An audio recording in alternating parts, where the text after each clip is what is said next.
Well, good evening to everyone. Nick's given us the signal that says we need to get started. And let me say to begin with how grateful I am that you've chosen to be here in the building tonight. And welcome to midweek. You've seen the banners that are up.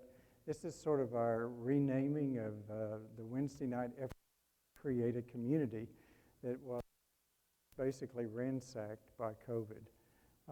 And you all know we lived through that. We were separated kind of in a modern day diaspora with them looking for small groups somewhere, and then eventually I think just distractions kept separating us. And so this is our effort to try to rebuild the midweek community. So your being here tonight is a real vote of confidence that we're still interested in doing that. I wanted to just sort of bring you up to speed. You've seen the list of classes that are available, and that's part of the idea of the midweek experience, in that you've got lots of options that begin at 4 o'clock in the afternoon and go all the way to this 7 o'clock hour. So hopefully look around. We want you to find where you're most comfortable, where you find that you can get the most benefit in order to finish the week strong. We're also going to bring back Simple Supper for those of you who remember this from years and years ago. And right now we're planning the first Wednesday of each month. First Wednesday night of each month. Nathan Green and the Deacons of Family Ministry have taken that on as a challenge. So we'll be hearing more about it. There's more information coming that gives you the details. So first one will be 2 weeks. So if you're coming to the building anyway, there'll be a time. Is this thing cutting in and out? I don't know what's going on there. But if you're coming to the building, they'll give you the time to be here and all of that. We'll be done in time to clean up real quickly and be ready for class.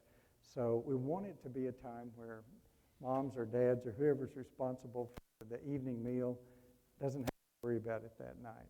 That you really can just kind of relax, be here, enjoy the time together, and also pass the word to those who are in small groups somewhere else. Come to the building, be a part of this, and then we'll be done in time for them to make connections with their group. So that's sort of what's been in the making for a while. We're just now beginning to get it off the ground, and tonight will be the first night. Okie doke. Let's see if this is working. Yes, this ought to bring back memories for some of you who are in the audience. This was NBC's series that was in 1981. The name Hill Street Blues refers to a police precinct on Hill Street in an urban metropolitan area that was never identified in the entire series. So it became sort of the universal setting for the stories that would unfold. The blues part of it refers to the police officers who were assigned to that particular police station.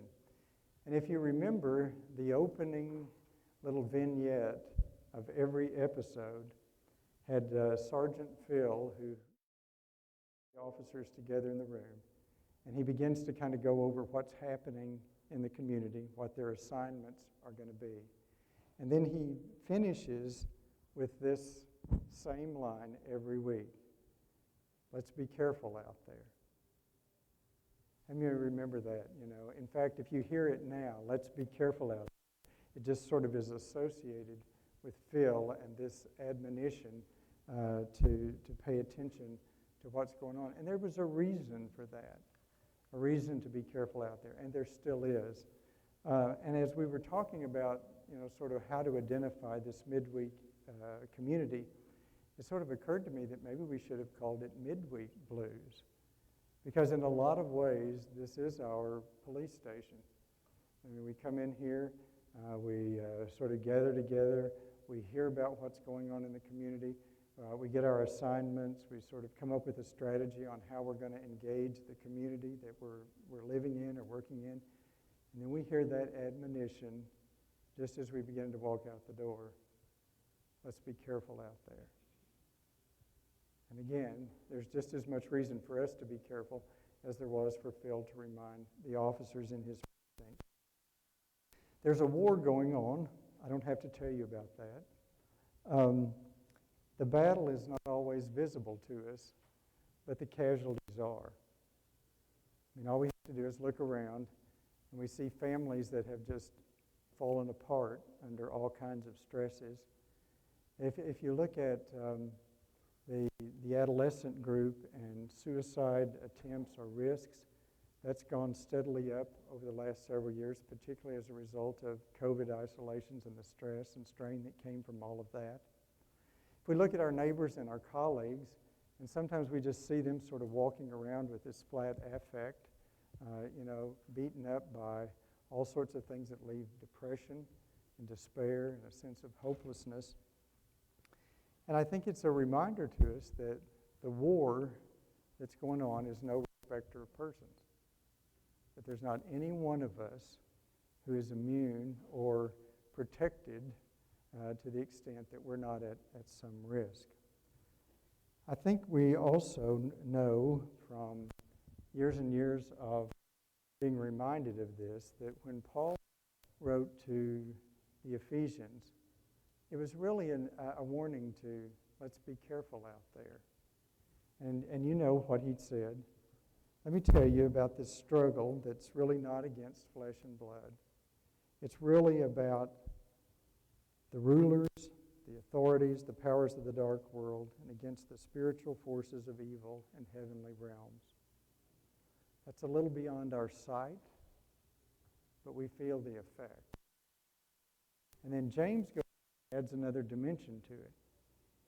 He says, now, let me tell you that friendships with the world mean hatred toward God. So if you choose to be a friend of the world, then you become an enemy of God. You can't have it both ways. Okay? So in order to be careful out there, you submit yourselves to God. Then you push back against the devil. And when you do that, he's going to run away from you.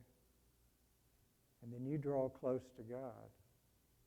And when you do that, he's going to draw close to you. Let's be careful out there.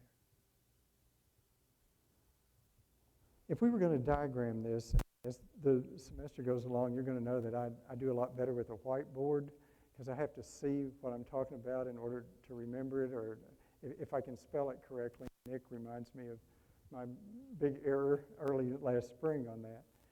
But tonight I tried to put this into slides so that those folks online, and by the way, we didn't greet you all, but we're glad you're with us as well. I want to try to just illustrate what we're talking about here in more of a diagram.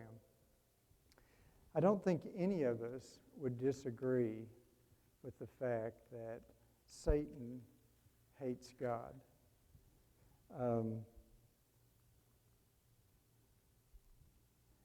In that relationship, everything that God is, Satan is not. Everything that Satan is, God is not. They're polar opposites. Okay? God is truth. God is right. God is good. Satan is the father of lies. So there's this relationship that is going on between the two of them. God is supreme. God is sovereign. God is in control. Satan is not. So the arrow between them actually represents a relationship of envy more than anything else. Satan envious of what God has. If we talk about envy for just a minute, it's an emotion of comparison. Let's assume that you have something that I really like, I really want. Maybe it's an achievement. Maybe it's a skill. Maybe it's financial success. Maybe, I don't know what it is. But whatever it is, it has great appeal to me. And I want it. Okay? That's part of it. Envy takes it another step. I want what you have, but not the same as what you have. I want what you have, but I don't want you to have it. You see how intense that gets now? It's not just to satisfy me to have what you have in equality, in equal amounts. I want what you have, but I don't want you to have it. Right? So, when we look at this, Satan would very much like to have control of this world. But that's never going to happen. And he knows that. So he has to come up with a different strategy. He knows that God loves us. Whoa.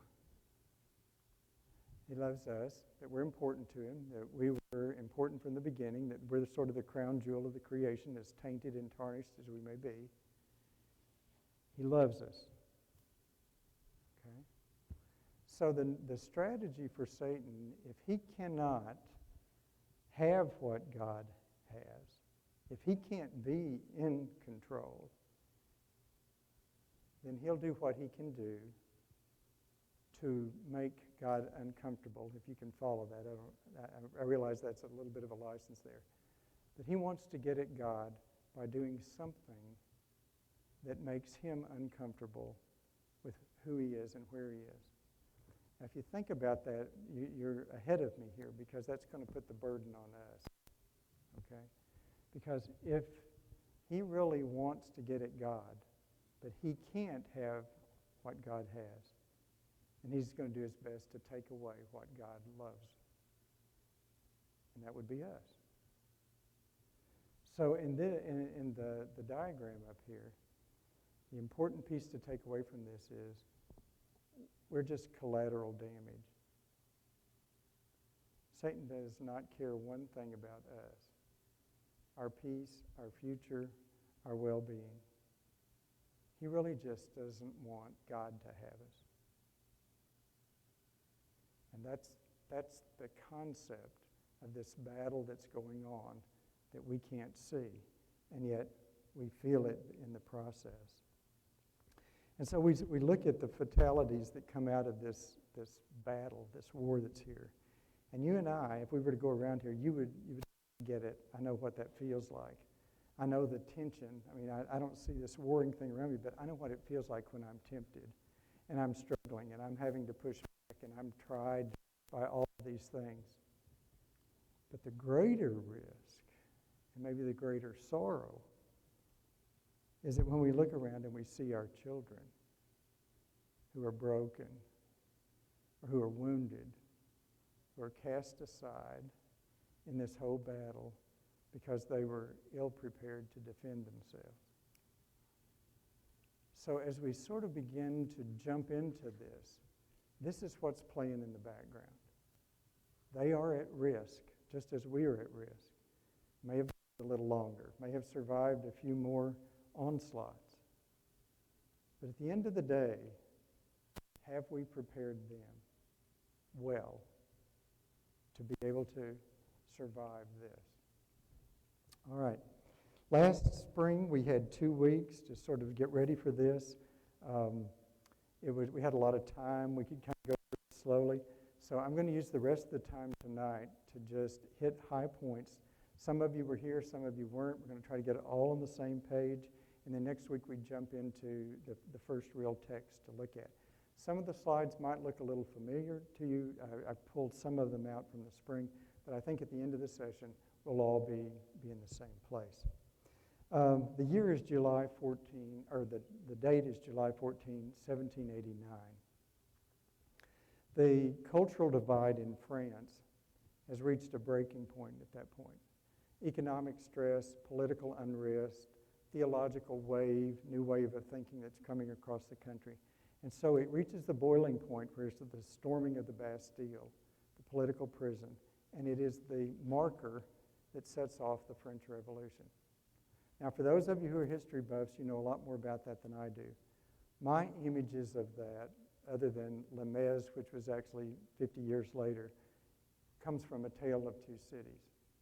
The opening lines of Dickens' description of what's going on, which have become famous in every English class, and probably no telling how many papers have been started on these lines. But it was the best of times. It was the worst of times. Now take that thought pick it up, and let's roll it 100 years later from when A Tale of Two Cities was written. And now the year is 1969. It was the best of times. It was the worst of times. That summer, July 16, Apollo 11, near perfect launch from Cape Canaveral. Neil Armstrong, Buzz Aldrin, Michael Collins were on board.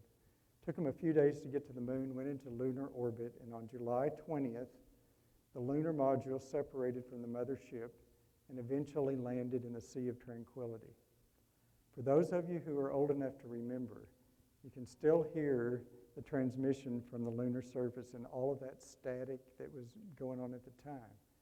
When Neil Armstrong says, "This is one small step for man, one giant leap for mankind."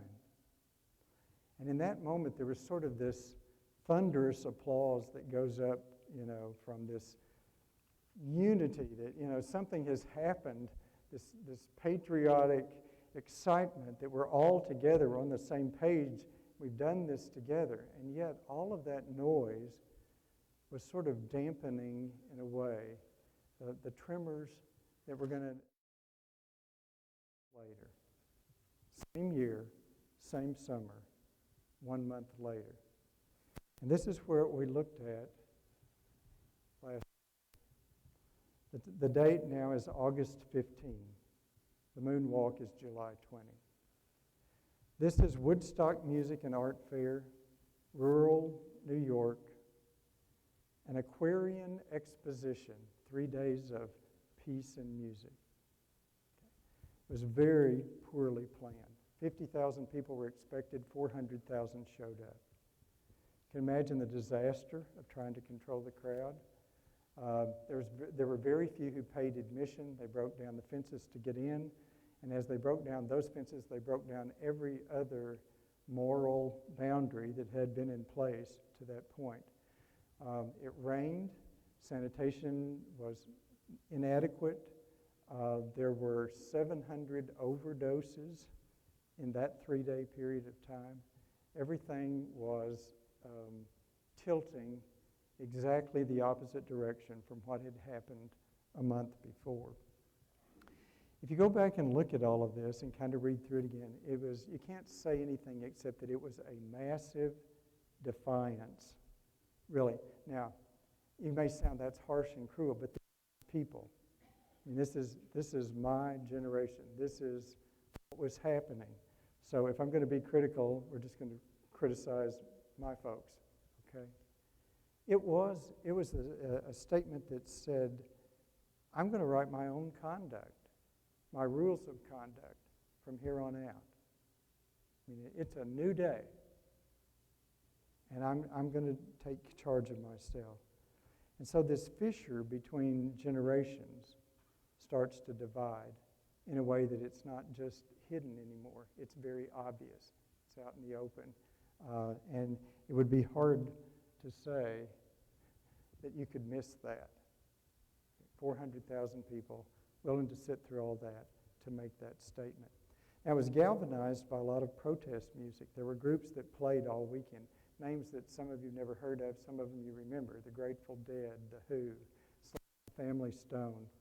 One of those groups that was there was Crosby, Stills, Nash & Young. Graham Nash wrote a song that was sort of, the lyrics are emerged from all the chaos that was happening at this time. And it's actually the song for which we take the title of this summer series. The song is Teach Your Children, and this, by the way, is that group. But if we look at the lyrics that he wrote, there are two messages that are buried in there, one for the older bunch, one for the younger bunch. And it begins with the words, you who are on the road. That's the old bunch. You who are on the road, you can't make it unless you've got a code. You got to have some sort of something to go by, or life's a mess for you. And so you better get over it. You better just figure it out, because you're now going to be the one who's going to have to write your own code if you travel with us. Okay? And by the way, Whatever you knew before, that's a goodbye. You jump down to the message for the younger bunch who was there. And you have tender years, you young folks. You'll never know what it's like to be in the head of your parents or your grandparents. You don't have any idea what they've worried about.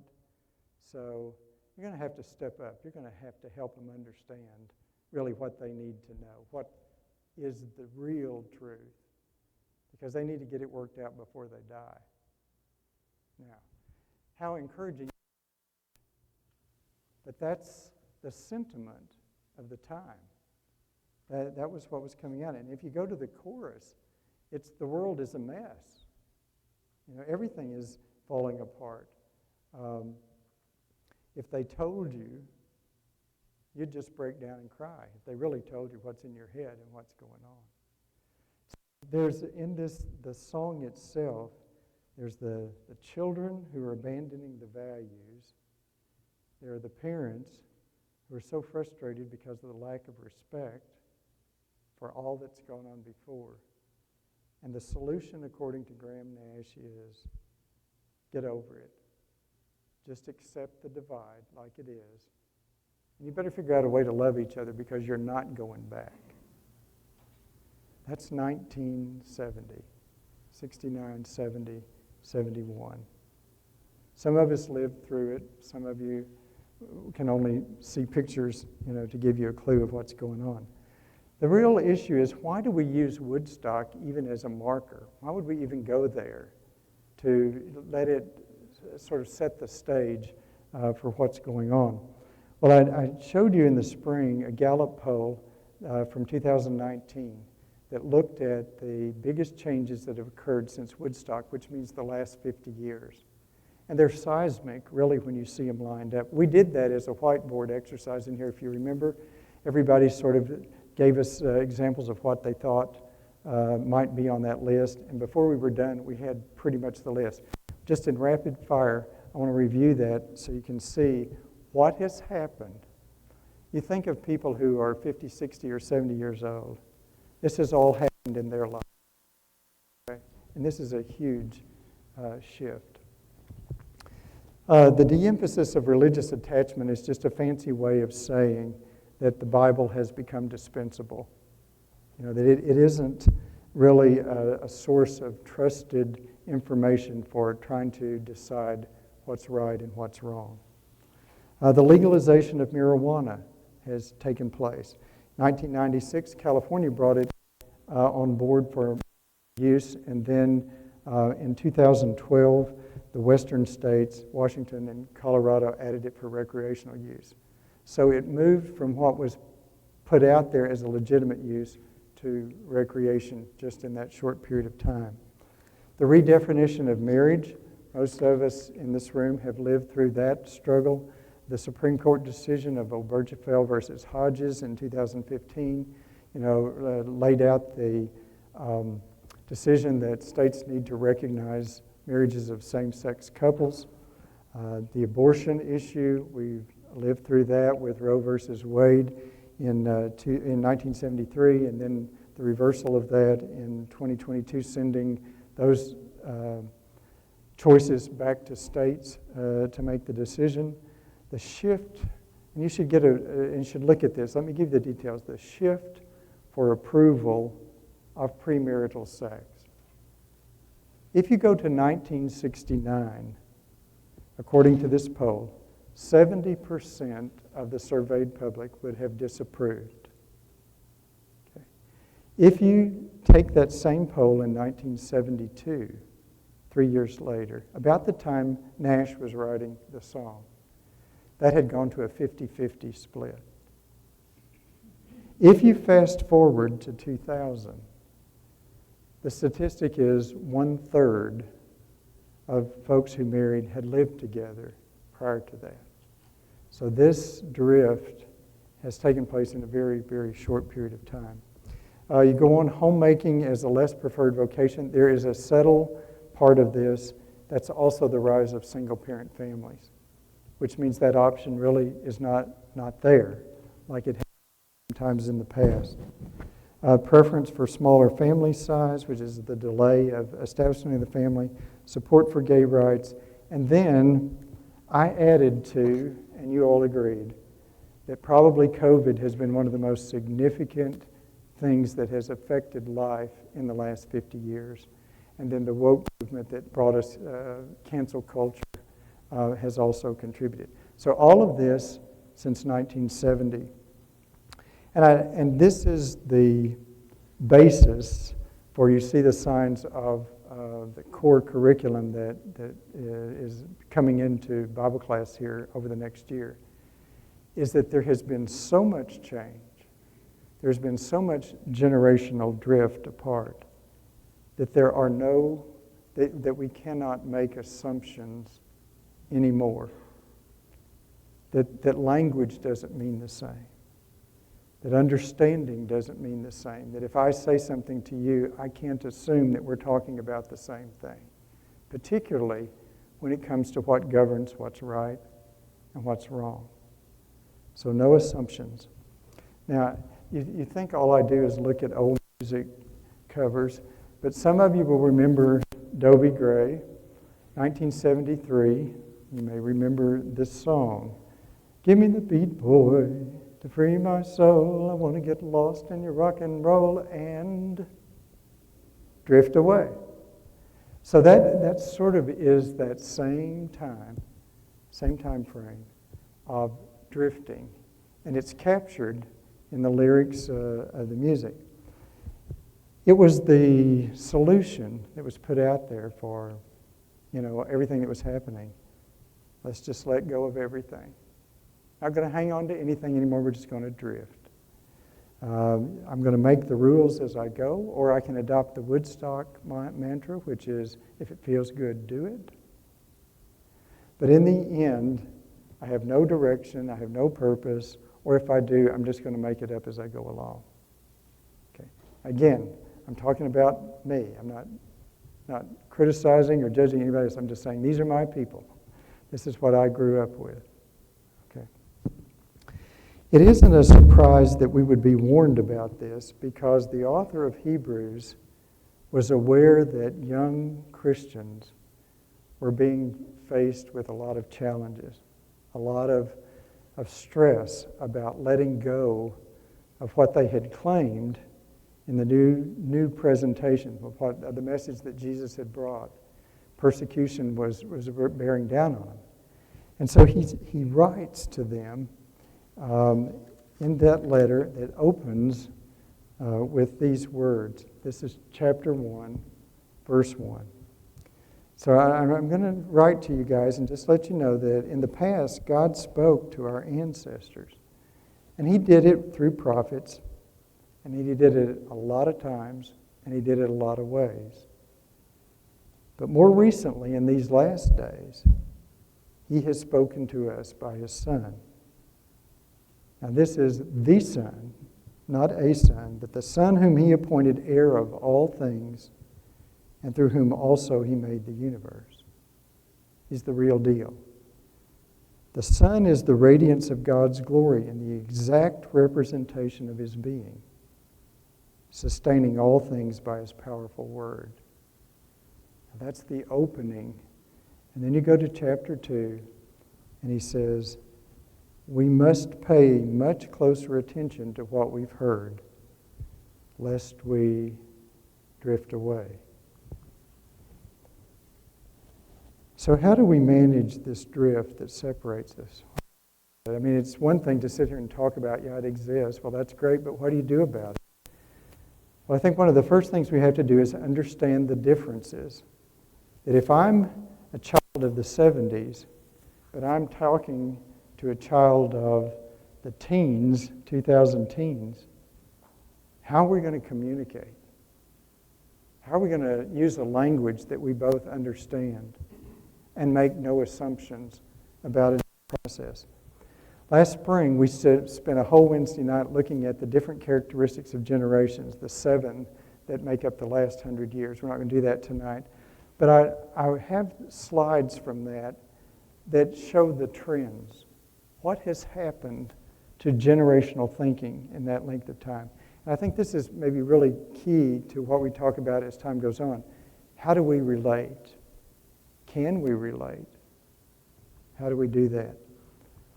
The first one, and I put these on the whiteboard in the spring and you couldn't see them, so I went back and tried to do this on the slide. The first one has to do with relationships. And I get tired of saying this, you get tired of hearing it, and you probably say it all the time. We blame social media for everything. I mean, if something bad happened, if the garbage didn't get picked up, it was because of social media. I mean, it's just the bad of all time. But in this case, it's a pretty legitimate criticism. Now, if you look at the timeline on this, this is 100 years going left to right here. As social media increased through this period of time, through the generations, crossing all those generations, the ability to create lasting relationships has diminished. And it doesn't take long to figure that out. I mean, if our relationships are through texting or through email or through Facebook or whatever, we may be having a conversation, but we're not necessarily building a relationship. Okay? And relationship is core to everything that we talk about as far as rights and wrongs and absolutes, because the whole thing began with our relationship with God. God created us. And he could have done it any way he wanted to, but he just said, look, take care of the earth and come and walk with me in the garden in the cool of the evening. I want to talk to you. I want to know everything that you need to tell me. I want to be a part of that. That's relationship. That rarely can happen in shallow social media connections. But if you look at that, the social media goes up, the in-person relationships goes down. And what happens?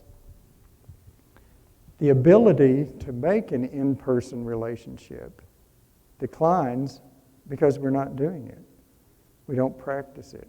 We don't know how to do it. Or there are generations who don't have any experience with it. They don't have a mentoring way to figure that out. And yet, because relationship is so core to what we're talking about, as the ability drops, the need for it goes up. And it's a difficult situation because what I need most, I don't know how to obtain. Okay, now, and look at the timeline. That didn't happen all at once. It happened across generations. This was another trend. What do you use to define absolutes? And when we use the term absolute, what's right, what's wrong? How do you define it? Well, there was a time when it was indisputably the Bible that provided the foundational information for making that decision. But as time has gone on, generational perspective is that the situation does. I can remember in junior high hearing for the first time the term situational ethics. Anybody remember that when it first popped up with that? And I thought, that is just the strangest thing, because if the situation is determining what's right and wrong, how do I know what's right and wrong tomorrow? So for a struggling adolescent who needed to figure it out, that wasn't particularly helpful. But as time has gone on, the reliance on situations to determine it has become more and more accepted as the Bible itself has diminished as that source. The fourth trend is related, but that's how do generations look at the source of absolutes? Well, if the Bible is diminishing as the source, what's replacing it? And if you ask generations to tell you what it is, well, it's common sense. Common sense just tells me what to do. Now, you could argue, well, is that an educated common sense that understands it? Or is that just what I feel? Do I feel that's right or not? And so if we go that route, then you could put me in place of common sense. That my determination of what's right and wrong in opposition to God. And now we're equal. Okay? See how risky that gets as time goes on. Then the fifth one, and this one is a little more encouraging. Conviction there is referring to belief that there is a God, there is Satan, there is heaven, there is hell.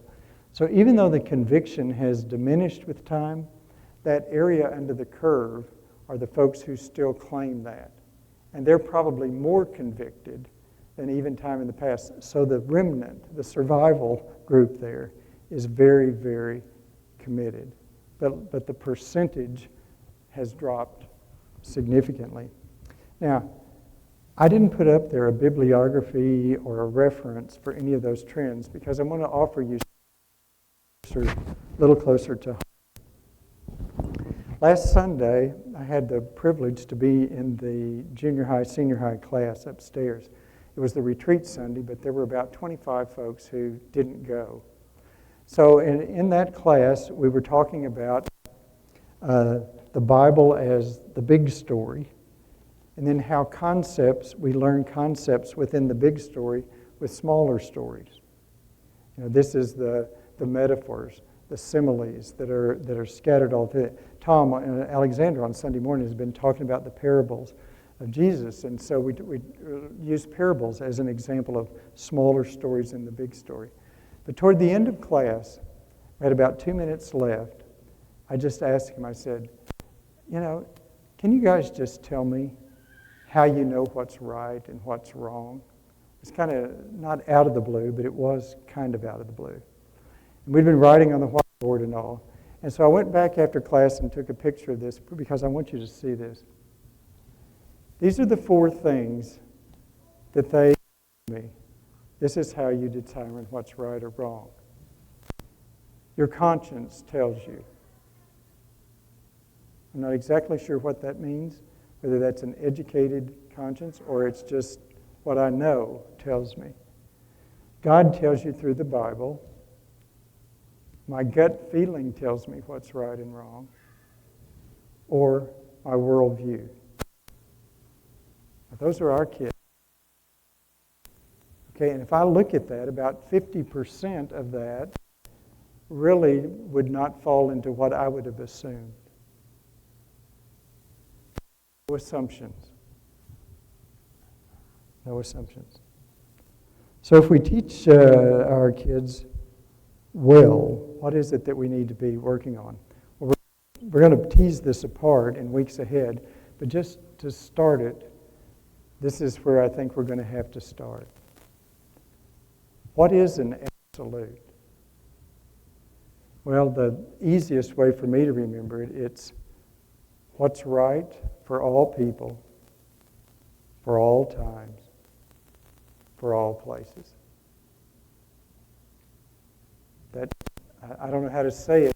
I'm sure that for those of you in the room who are much more sophisticated in this than I am, there are better ways to say that. But for me, that sort of brings it home. And if we agree on that, then an absolute has to be free of bias, has to be free of prejudice.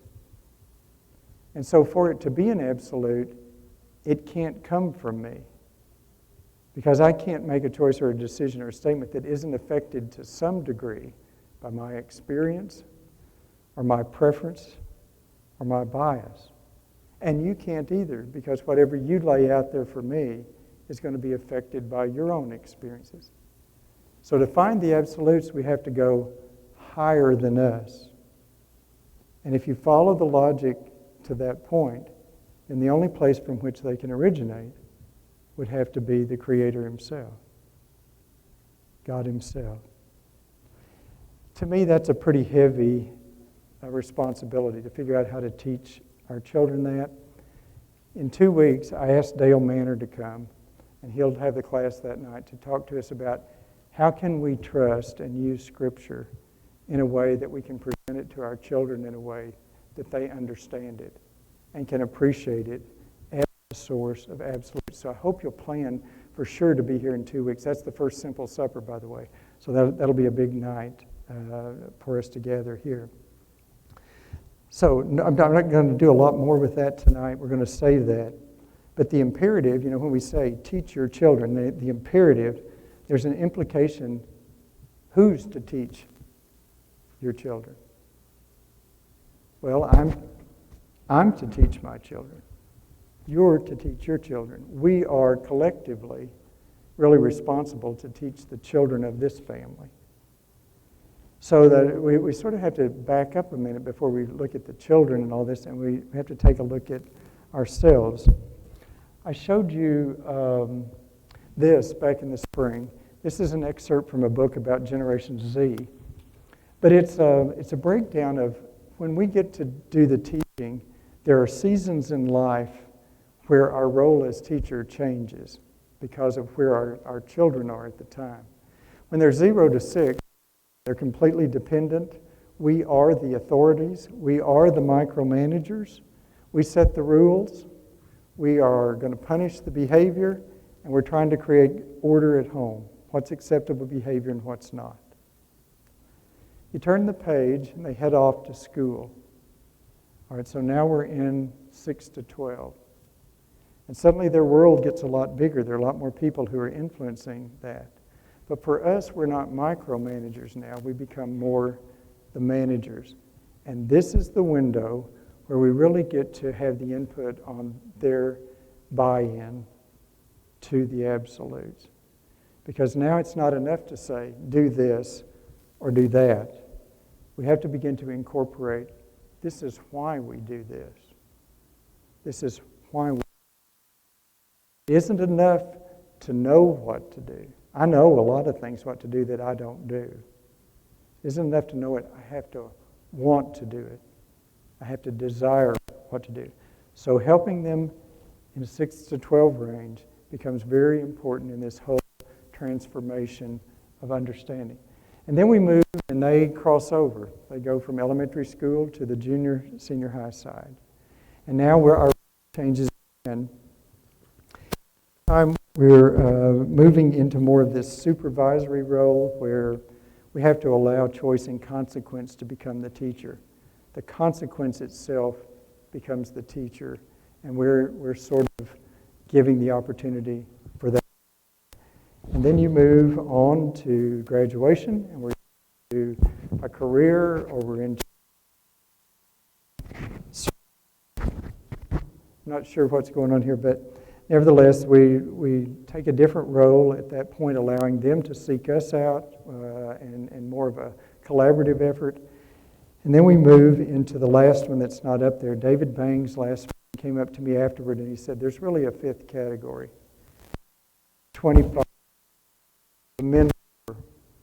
That's your role from there on out. That a mentor knows his mentees. And because we know them, then we need to be willing to listen, we need to be willing to interact, we need to be able to advise when asked. So parenting never stops. I think that was his point at that time. We may hit a point, though, as we go through this, that there's generational hesitancy, there's pushback against all of that. And the part of that comes down to it is the question that is really indicting in many ways. And that is, what's in it for me? Maybe your child hasn't asked you that, but in the back of their head, that may be the question waiting to say, okay, I hear what you said, but what do I get out of it?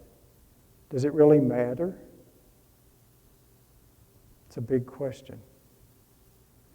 And I really think the only way that a younger generation is going to answer yes to that is if they see the absolutes lived out in people that they trust. That's the test of that. And we have to really, I think, we've got 5 minutes, so I promise to finish here. I think we have to take a hard look at our own selves as teachers before we realize them as students. This poem from school, I'm sure you've heard it before. I'd rather see a sermon than hear one any day.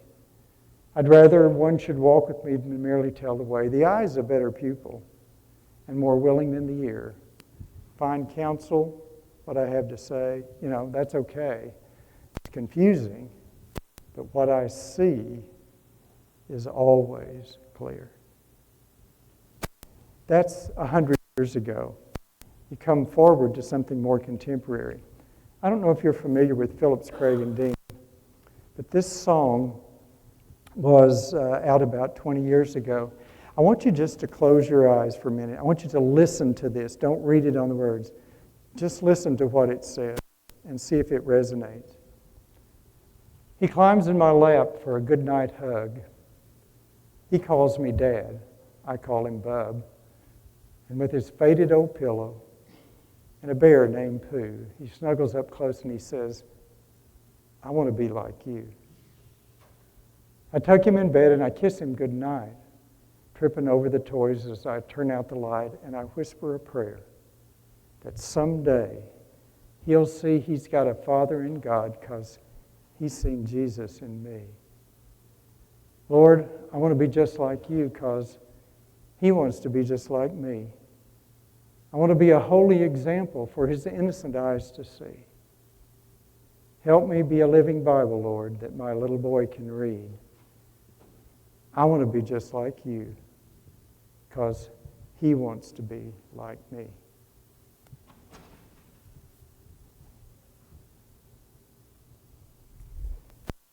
Pretty poignant when we start thinking about the teaching comes from what we're doing, not always what we're saying. And so that brings us up to, I think we have to ask ourselves 3 questions, and these are the take-home questions.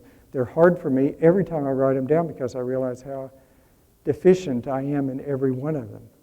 But the first question we have to ask ourselves is, who am I? And nobody knows that better than I know me, except God himself. But am I really doing what I know to do?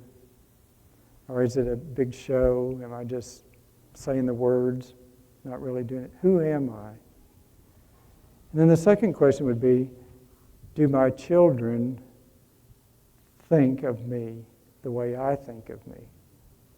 If they were to write an introductory paragraph for their friends, what would they say? And would it be the same paragraph that I would write?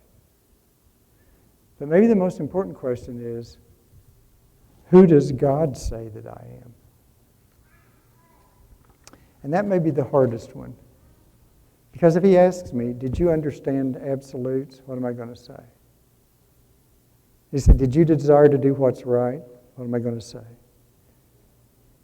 Did you live so that your children desired what to do was right? What am I going to say?